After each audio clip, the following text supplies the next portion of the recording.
will be presenting the Venezuela crisis by Pearson and Andrei Ramirez. So for our introduction, we have 4 questions. What caused it? What policies were implemented? Policies good or bad? What we would do? Alright, first question. What caused it? So, a little bit of background about Venezuela's economy is based on oil. Hugo Chavez is the president of Venezuela. He spent a amount of money on social programs to decrease poverty. Oil prices decreased in 2014, which made the government finances hurt and he cut spending. The crisis is marked by soaring inflation and shortages of food, medical supplies, and staples like toilet paper and soap. Experts say that the government's strict price controls, which were meant to keep basic goods affordable for the country's poor, are partly to blame. Many manufacturers in the country cut production due to its limits on what they could charge,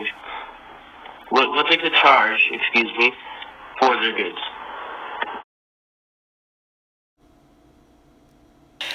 This graph shows the amount of money that Venezuela lost in its oil prices.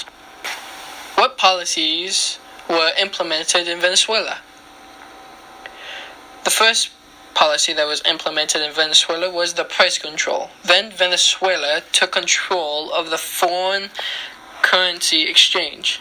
After that, they cut spending and increased the minimum wage, and also printed out more money.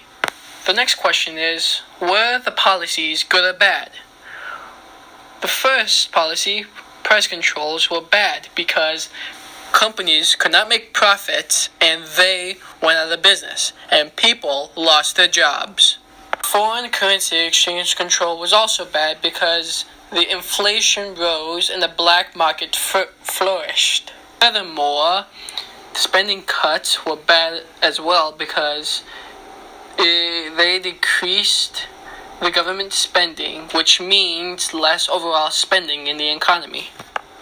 Then Venezuela increased the minimum wage, which is also bad because businesses lose money and stop hiring people, which means it increases the unemployment rate.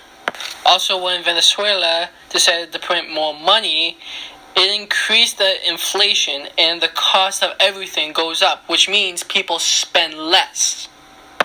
The next question is, now what would we do differently? First, we would let the market set its own prices because price controls historically don't work and they break down after a short amount of time because there are too many prices to control.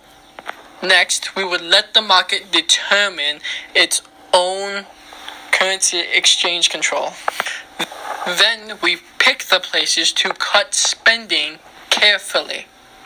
Then we would let the market set the wages because we want to let the companies compete for workers in raising their salaries. We don't want to print more money and raise the inflation. We want to lower the money supply to create a surplus of goods and lower prices to get more people to spend. Thank you.